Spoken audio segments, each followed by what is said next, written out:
ada 5 pertanyaan. Yang pertama ini menurut saya yang paling penting ini. Jadi mempelajari seorang Mbah Wiji ini ya. Apa landasan ideologis dalam proses berkaryanya Mbah Wiji hingga sampai pada posisi hari ini? Jadi, Monggo Mbah Wiji. Ya, jadi begini, gambarannya memang bermula dari kesenangan. Kita harus senang dulu pada profesi yang kita lakukan sekarang. Kenapa kok senang? Karena saya harus dalam hidupnya harus mengambil keputusan. Sebenarnya apa yang paling berpotensi dari diri kita masing-masing nggak sama. Ya semua orang bisa berbakat menggambar atau senang pada kesenian. Ada yang senang dagang, senang berusaha yang lain, jadi politikus dan sebagainya. Kebetulan saya menyadari itu, saya senang menggambar, senang melukis, senang pada dunia seni. Saya juga senang menari dan juga menyanyi juga senang. Apalagi saya melukis. Itu yang saya kembangkan sehingga saya memilih kenapa saya harus menggeluti dunia melukis. Jadi artinya begini, saya mencoba mengetahui diri saya, sebenarnya potensi yang ada dalam diri saya itu. Kan semua orang saya menghargai, uang tidak semua sama seperti saya, tapi juga saya menghargai bahwa orang itu senangannya beda-beda. Kebetulan saya kok senang melukis, senang dunia kesenian. Itu yang saya mengumpulkan teman-teman yang senasib dengan saya. Artinya senasib sok podo-podo senengin yang seni. Ini perlu karena ini menurut saya itu juga support mental. Iya, kita lebih menyadari tentang menghormati profesi orang lain, dan juga kita menghormati profesi dan kekuatan kita. Seperti itulah. Asik. Nah ini lagi seusia sekarang ini saya melihat karyanya Mbah Wiji sepertinya bukan karya orang tua ya, tanda kutip usia gitu kayak. Ini kalau orang awam melihat karyanya Mbah Wiji kan ini karyanya arek enom ini gitu kan. Yang semangatnya menggebu-gebu, sementara padahal kita tahu orang tua itu kan emosinya sudah mulai mulai bijak lah istilahnya. Nah ini berkaitan dengan hal itu Mbah Wiji, tema-tema apa yang sering dijadikan subjek mater di karya? Begini ya, saya itu pada dasarnya mengalir saja. Kemudian mungkin kelihatan karyawan muda mungkin bisa jadi puber kedua ya. Puber kedua. Ini menarik ini, puber kedua ini. Puber kedua tapi dimanfaatkan dunia seni lukis. Iya, gitu. benar. Jadi karyanya kayak cantem aja.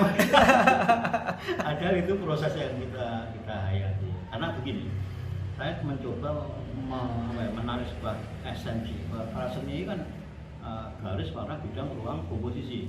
Esensinya seperti itu dan tekstur. Itu yang jadi esensi. Kan itu bisa dikembangkan untuk melihat apa saja. Jadi semua bisa diukur dengan pemahaman itu. Kalau kita bicara garis terlalu luas. Ruang juga begitu. Bidang dan seterusnya. Itu luas sekali. Kan tidak terbatas itu. Jadi ide itu sebenarnya tidak ada, buntu tidak ada. Jadi selalu kalau kita kembalikan kepada esensi dari lukisan itu apa toh? Lukisan itu berarti komposisi dari itu tadi ya. Garis, warna, bidang, ruang dan seterusnya. Itu berarti nggak samudra apa ya? Ide dan sebagainya, dan kita nggak tahu, kita kok tiba-tiba mau mengeksplor bidangnya yang dominan, nanti garis, warna, ruang jadi penyeimbang. Kok saya senang garisnya yang lebih dominan, namanya jadi penyeimbang. Terus tidak ada habisnya kalau kita kembangkan itu. Kemudian saya tertarik masalah misalnya komposisi yang dominan, yang lainnya mendukung, garis, warna, bidang, ruang mendukung, komposisi jadi leadernya. Kalau jadi bedah itu, apalagi di dunia dunia dikembalikan pada esensinya. Garis tidak mewakili sebuah kontur, misalnya warna tidak mewakili warna kulit. Lebih kaya itu. Sudah ada habis-habisnya. Ekspresinya lebih luas. Akhirnya itu yang saya jadi landasan, sehingga saya bebas untuk mengambil potensi yang ada pada unsur-unsur lukisan tadi. Bagi saya itu sudah samudra yang tidak ada keringnya. Tidak ada keringnya. Ya, berarti tidak ada tua muda di situ. Kalau saya begitu ya apakah karya saya itu mengekspresikan anak muda nggak tahu. Karena saya mengalir saja. Keren. Nah ini Mbah Wiji, kira-kira banyak menurut saya di sini rupa itu kan banyak yang orang-orang yang di luar kita yang mempengaruhi kita. Mempengaruhi kita. Nah, adakah tokoh yang berpengaruh dalam bagi Mbah Wiji dalam proses berkarya? tentu sangat ada, berpengaruh dan sangat wajar sekali. Nah, kebetulan saya kan bukan orang otodidak, saya dari akademisi. Dari akademisi terus dosen saya, buku-buku yang di perpustakaan, kemudian karya-karya pelukis luar negeri, karya-karya pelukis yang zaman dulu, zaman Renaissance, zaman ini, kemudian zaman abstrak, pop art dan sebagainya, kan wajar gitu, wajar. Sehingga bagaimana seperti tanda tangan, orang itu semua bisa nulis Latin, ya, punya tanda tangan, kan tanda tangan harus beda. Seperti itu. Nah, saya juga begitu, mungkin saya itu dibesarkan di lingkungan yang di akademisi. Saya banyak tahu dengan pelukis-pelukis senior di Indonesia yang di luar negeri, kemudian ya pemikiran-pemikiran dosen saya ya, itu wajar mempengaruhi. Sehingga katakanlah sekarang saya bisa menulis, bukan menulis. Tapi kan harus saya punya tanda tangan. Nah, tanda tangan yang beda dengan tanda orang yang sama-sama bisa menulis. Ada juga melukis juga begitu. Semua saya dibesarkan di lingkungan akademisi di seni rupa, semua bisa melukis. Tapi lukisan saya itu bagaimana? Itu ya, seperti lukisan seperti tanda tangan saya. Itulah mungkin yang saya kembangkan sehingga bisa jadi beda. Pengaruh ada, tidak bisa lepas dari pengaruh karena kita hidup dalam lingkungan yang saling mempengaruhi. Ya, mempengaruhi. Tapi memilih bijimu yang di gitu. Karakter itu ya. Nah, karakter itu yang nanti akhirnya itu pun juga tidak usah dipaksa harus mencari. Kita mengalir saja. Dengan sendirinya. Dengan sendirinya kan ketemu sendiri misalnya gitu. Berarti kan ada beberapa pelukis pemula ya, Pak Wiji, tentang karakter ini kan? Iya, saya senang waktu itu, saya senang sama Popo Iskandar. Kemudian senang sama pelukis Sadali. Sadali. Mengaruhi juga itu saya lebih senang. Kenapa saya tidak senang lukisan pada Rembrandt, Basuki Abdullah? Kan tidak cenderung ke situ saya. Iya, tapi saya menghormati kemampuan dan pilihan karakter beliau. Iya. Misalnya itu seperti itulah kira-kira. Nah, ini pertanyaan berikutnya, Mbak Wiji. Ini bagi kita di tempat yang kurang representatif lingkungannya terhadap seni itu sangat penting informasi ini. Bagaimana Mbak Wiji bisa tetap eksis dan produktif ya di usia sekarang di lingkungan yang setahu saya di Tulungagung itu sebetulnya nggak kondusif bagi perupa gitu, sepi gitu di desa gitu ya. Iya. Interaksi juga nggak ada. Itu gimana Mbak Wiji? Bisa tetap eksis dan produktif ini? Ini sebenarnya tantangan Pak. Itu pilihan sebagai tantangan. Karena apa? Kalau kita hidup di Bali, di Jogja, di Jakarta, di Bandung itu mungkin kondusif ya. Wajar lah. Wajar. Tapi kalau kamu memilih di lingkungan yang tidak ada pengaruh seperti itu, kalau kamu bisa eksis itu, jadi jangan melindungi gitu. Memotivasi diri ya.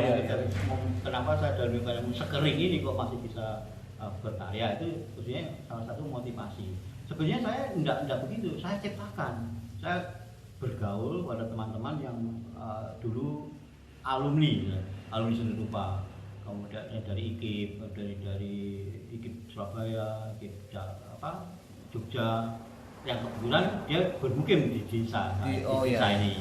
Pertama itu yang saya datangi, saya ajak berinteraksi. Kemudian pada mereka yang otodidak, pilihan saya di desa itu walaupun otodidak, dia kan menonjol. Dia mungkin tukang gambar jaranan, tukang gambar gapuro, tukang lukis foto dan sebagainya. Itu saya dekati supaya saya ajak jadi komunitas. Saya membangun komunitas. Karena ini teman-teman saya yang seide dengan saya, sama-sama orang yang menggeluti seni dan senang pada kesenian. Itu perlu bagi saya energi. Tidak mungkin saya di sini hidup sendiri, melukis sendiri tanpa ada dukungan teman-teman, tidak mungkin. Ini saya berusaha menciptakan atau mencari proaktif pada mereka sehingga kita sama-sama kurang disenangi dengan masyarakat setempat karena awalnya podo senengane gambar itu jarang wong sing betul. Iya, kita si podo seneng ayo kita satu habitat berarti. Satu habitat. Itu lebih kuat. Sebenarnya itu kalau saya sendiri nonsen, tidak mungkin saya hidup sendiri di daerah terpencil, apalagi di desa, Boyolangu, kecamatan Boyolangu, Tulungagung, jauh dari kondisi kondisi kesenian itu dulu lebih sulit. Sekarang lebih mudah karena ada sarana teknologi, ada HP dan sebagainya. Wah itu malah semarak karena walaupun saya di desa terpencil, saya bisa bukan di luar negeri, karya-karya pelukis luar negeri bisa saya akses. Dulu lebih parah lagi, kan nggak ada gini. Ya itu, yang saya bayangkan dulunya itu dengan sepinya itu gimana itu. Ya paling tidak itulah cara saya membuat habitat. Oh iya, benar. Supaya kita biar bertahan dalam posisi itu aja.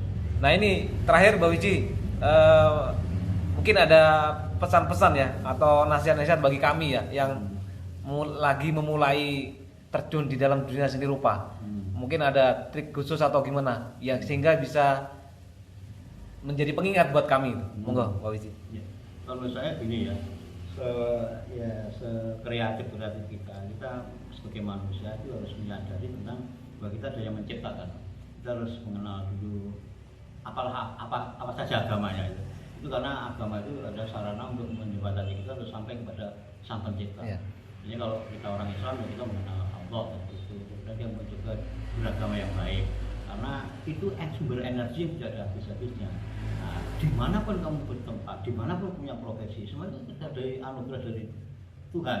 Itu harus kita syukuri. Kalau sudah ada energi yang tidak ada habis-habisnya, ya kamu dimanapun tidak ada masalah. Kalau di tempat yang terpencil pun, kalau memang ide kamu itu nyambung sama Gusti Allah, karena semua itu pemilik segalanya, nah itu tidak ada masalah. Yang lain jadi pelengkap dan selalu nikmat, selalu enjoy, kemudian selalu positive thinking, kemudian saling menghargai dan tidak saling merasa menang sendiri. Semua jadi berjalan lancar walaupun walau kita nanti di desa pun tidak berinteraksi dengan seniman, dengan orang-orang yang tingkat pemikiran, tingkat kondisinya berbeda, kita tetap enjoy saja. Dan kita tidak pernah membicarakan kesenian kepada orang yang bukan ini kapasitasnya.